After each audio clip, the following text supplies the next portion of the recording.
زمانہ جاہلیت میں لوگ اپنی معصوم بچیوں کو سامنے بٹھا کر قبر کھودتے تھے، پھر اس بچی کے ہاتھ میں گڑیا دے کر، اسے مٹھائی کا ٹکڑا تھما کر، اسے نیلے پیلے سرخ رنگ کے کپڑے دے کر اس قبر میں بٹھا دیتے تھے۔ بچی اسے کھیل سمجھتی تھی، وہ قبر میں کپڑوں، مٹھائی کے ٹکڑوں اور گڑیاؤں کے ساتھ کھیلنے لگتی تھی۔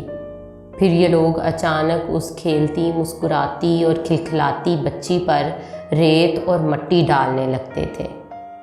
بچی شروع میں اسے بھی کھیل ہی سمجھتی تھی، لیکن جب ریت اس کی گردن تک پہنچ جاتی تو وہ گھبرا کر اپنے والد، اپنی ماں کو آوازیں دینے لگتی تھی، لیکن یہ ظالم والد مٹی ڈالنے کی رفتار میں اضافہ کر دیتا تھا۔ یہ لوگ اس قبیح عمل کے بعد واپس جاتے تھے تو ان معصوم بچیوں کی سسکیاں گھروں کے دروازے تک ان کا پیچھا کرتی تھیں، لیکن ان ظالموں کے دلوں پر تالے تھے، ان کے دل نرم نہیں ہوتے تھے۔ بعض ایسے لوگ بھی تھے جن سے اسلام قبول کرنے سے پہلے ماضی میں ایسی غلطی ہوئی تھی۔ ایک نے واقعہ سنایا، میں اپنی بیٹی کو قبرستان لے کے جا رہا تھا، بچی نے میری انگلی پکڑ رکھی تھی، وہ باغ کے لمس کی وجہ سے خوش تھی، وہ سارا رستہ اپنی توتلی زبان میں مجھ سے باتیں کرتی رہی، وہ مجھ سے فرمائشیں بھی کرتی رہی، اور میں سارا رستہ اسے اور اس کی فرمائشوں کو بہلاتا رہا۔ میں اسے لے کر قبرستان پہنچا۔ میں نے اس کے لیے قبر کی جگہ منتخب کی۔ میں نیچے زمین پر بیٹھا اور اپنے ہاتھوں سے ریت اٹھانے لگا۔ میری بیٹی نے مجھے کام کرتے دیکھا تو وہ بھی اپنے کام میں لگ گئی، وہ بھی اپنے ننھے ہاتھوں سے مٹی کھودنے لگی۔ ہم دونوں باپ بیٹی ریت کھودتے رہے۔ میں نے اس دن صاف کپڑے پہن رکھے تھے۔ ریت کھودنے کے دوران میرے کپڑوں پر مٹی لگ گئی۔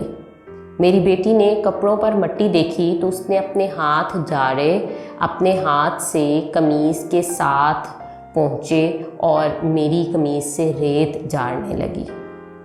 قبر تیار ہوئی تو میں نے اسے قبر میں بٹھایا اور اس پر مٹی ڈالنا شروع کر دی۔ وہ بھی اپنے ننھے ہاتھوں سے اپنے اوپر مٹی ڈالنے لگی۔ وہ مٹی ڈالتی جاتی تھی اور کہکا لگاتی جاتی تھی اور مجھ سے فرمائشیں کرتی جاتی تھی، لیکن میں دل ہی دل میں اپنے جھوٹے خداؤں سے دعا کر رہا تھا کہ تم میری بیٹی کی قربانی قبول کر لو اور مجھے اگلے سال بیٹا دے دو۔ میں دعا کرتا رہا اور بیٹی ریت میں دفن ہوتی رہی۔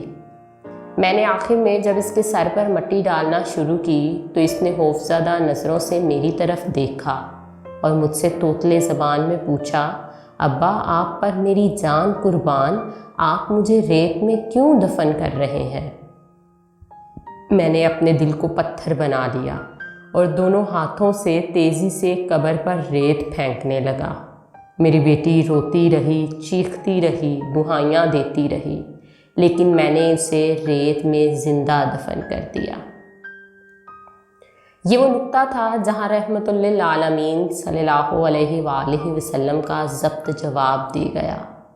آپ صلی اللہ علیہ وآلہ وسلم کی ہچکیاں بند گئیں، داڑھی مبارک آنسوؤں سے تر ہو گئی اور آواز حلق مبارک میں گولا بن کر پھنسنے لگی۔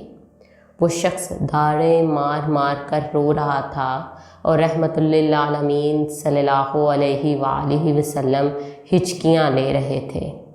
اس نے اللہ کے رسول صلی اللہ علیہ وآلہ وسلم سے پوچھا، یا رسول اللہ صلی اللہ علیہ وآلہ وسلم، کیا میرا یہ گناہ بھی معاف ہو جائے گا؟ رحمت للعالمین صلی اللہ علیہ وآلہ وسلم کی آنکھوں سے اشکوں کی نہریں بہہ رہی تھیں۔